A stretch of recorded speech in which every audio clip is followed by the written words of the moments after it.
नमस्कार दोस्तों, आपके अपने YouTube channel learning with Rajesh में आपका स्वागत है। जैसा कि कल हमने जीके क्लासेज में हड़प्पा सभ्यता नाम का टॉपिक स्टार्ट किया था। इसमें कल हमने हड़प्पा सभ्यता के बेसिक्स के बारे में जाना। आज हमारा हड़प्पा सभ्यता के बारे में दूसरा पॉइंट शुरू हो रहा है। हड़प्पा सभ्यता के बारे में दूसरा पॉइंट शुरू हो रहा है। जैसा कि आप जानते हैं कि हड़प्पा सभ्यता के बहुत सारे स्थलों के बारे में आपने पहले भी पढ़ा होगा और उनकी विशेषताओं के बारे में पढ़ा होगा, लेकिन मैं मानता हूं कि आज की हमारी ये वीडियो आपके उस ज्ञान को और पुष्ट करेंगी कि आपने जो सीखा है, ताकि आप अपने कॉम्पिटिटिव एग्जाम की तैयारी कर पाए। आज सबसे पहले हमारा हड़प्पा सभ्यता जो है, आपको पता है कि एक ये नगरीय सभ्यता थी, यानी यहाँ पर ये एक शहरी सभ्यता थी। इस सभ्यता का सबसे महत्वपूर्ण शहर, सबसे पहला शहर है मोहनजोदड़ो।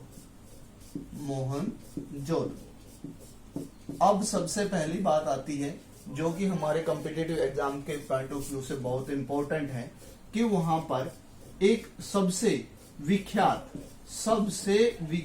स्थल था, वहां का स्नानागार,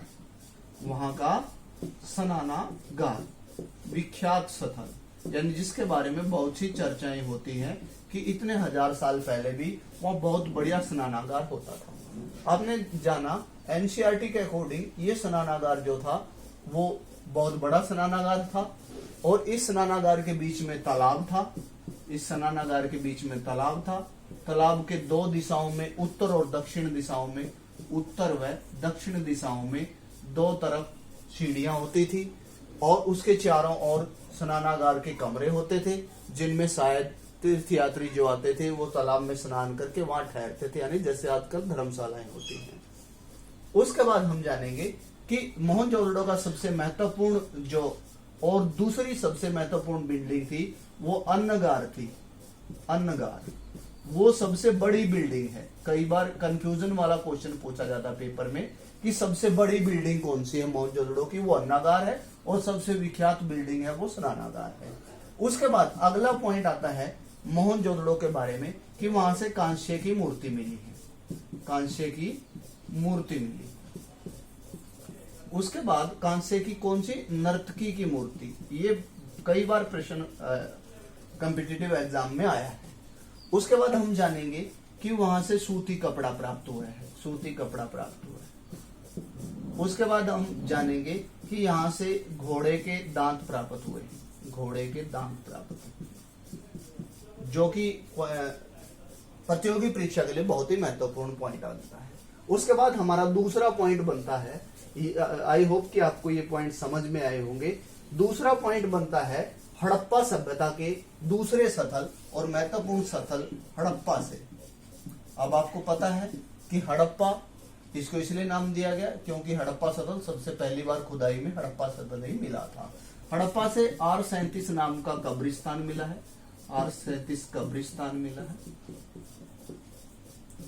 यहां से शंख का बैल मिला है। यहां से बहुत सारी अभिलेख युक्त मोहरें मिली हैं।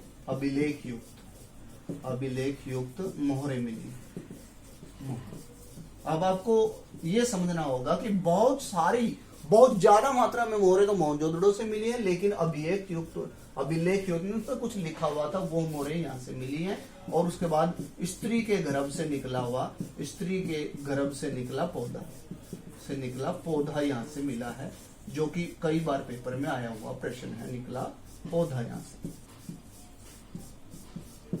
अब अगला प्रश्न है, तीसरा और महत्वपूर्ण प्रश्न आपका बनता है कहां से, कालीबंगा से।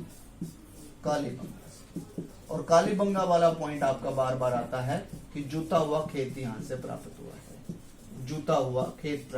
यहाँ से दूसरा पॉइंट इसका बनता है कि यहाँ पर कच्ची ईंटों का प्रयोग किया गया था। मकान बनाने में कच्ची ईंटों का प्रयोग यहाँ पर किया गया था। उसके बाद कालीबंगा से तीसरा पॉइंट है कि यहाँ से हवन कुंड प्राप्त हुआ है। बहुत ही इंपॉर्टेंट पॉइंट है, वो कई बार पेपर में आता है। उसके बाद अगला हमारा इंपॉर्टेंट पॉइंट हरियाणा के बनावली क्षेत्र से आता है। बनावली जो कि हरियाणा के फतेहाबाद क्षेत्र में पड़ता है। बनावली, बनावली से बनावली वाला पॉइंट कई बार पेपर में आता है कि यहां से हल की मूर्ति, हल की आकृति मिली है, हल की आकृति मिली है। और अगला और इंपॉर्टेंट पॉइंट बनता है यहां जल निकासी का अभाव है। जैसे कि आपको पता है कि सभी हड़प्पा सभ्यता का नगर नियोजन कहता है कि वह जल निकासी व्यवस्था बहुत अच्छी थी। तीसरा, यहां से तिल, सरसों व जौ के प्रमाण मिले हैं, सरसों व जौ के प्रमाण मिले हैं। अगला इंपॉर्टेंट पोर्शन बनता है हमारा लोथल से। कई बार आपने पढ़ा है कि लोथल जो है एक महत्वपूर्ण बंदरगाह थी, बंदरगाह थी वहां की। वहां से चावल के साक्ष्य मिले हैं, ये आपने पढ़ा है। वहां से फारस की मोहरें मिली हैं, ये भी आपने पढ़ा है, फारस की मोहरें मिली हैं। ठीक है, ये वहां का महत्वपूर्ण पॉइंट है। और वहां से चावल का साक्ष्य मिला, ये भी कई बार पेपर में आया हुआ पॉइंट है। और हमने एक पढ़ा था कि सभी जगह दरवाजे गली की तरफ खुलते थे, लेकिन यहाँ के दरवाजे, यहाँ पर मकान के जो दरवाजे हैं, मकान के दरवाजे हैं, एक जगह पाया गया कि दरवाजे सड़क की ओर खुले हैं, सड़क की ओर खुले हैं। ये बहुत ही इंपॉर्टेंट पॉइंट है, पेपर में आने वाला सबसे अलग पॉइंट है। अगला और महत्वपूर्ण प्रश्न हम जानेंगे किसके बारे में, धोलावीरा के बारे में। धोलावीरा, अब आपको पता है धोलावीरा महत्वपूर्ण स्थल गुजरात का है। बाकी जो स्थल होते थे वो दो भागों में बटे होते थे, दुर्ग और निचला नगर, लेकिन यहाँ पर जो है वो तीन भागों में बटे हुए थे, तीन भागों में बटे हुए थे, तीन भागों में। और जो बीच वाला भाग है उसको मध्यमा नगर कहा गया है, मध्यमा नगर। ये आपके लिए बहुत ही वेरी वेरी इंपॉर्टेंट पॉइंट है, क्योंकि ये पूछा जा सकता है कि ऐसा हड़प्पा सभ्यता स्थल बताओ जो तीन भागों में बटा हुआ था। उसके बाद लास्ट पॉइंट हम आता है चंदहुड़ो, चहुंदड़ो से। चहुंदड़ो से आपको पता है कि यहाँ पर मनके बनाने के कारखाने थे, बाट बनाने के कारखाने थे, धातु कार्य के कारखाने थे, धातु कार्य यहाँ पर किया जाता था। उनके लिए चंदहुड़ो बहुत ही इंपॉर्टेंट पॉइंट है, बहुत ही इंपॉर्टेंट स्थल है वहां का। उसके बाद कुछ अन्य तथ्य जो कि सभी हड़प्पा सभ्यताओं के बारे में सबसे महत्वपूर्ण इंपॉर्टेंट है, जो कि आपको पता है कि मोहनजोदड़ो से आते हैं। कि मोहनजोदड़ो में लास्ट में हम जाने कि मोहनजोदड़ो स्थल है, मोहनजोदड़ो से कई बार पेपर में आया है, कुओं के साक्ष्य मिले हैं, कुओं के, सबसे ज्यादा कुओं के साक्ष्य वहां से मिले हैं, सबसे ज्यादा मोहरे वहां से मिली है, सबसे ज्यादा मोहरे वहां से मिली है। ये आपको याद रखना है।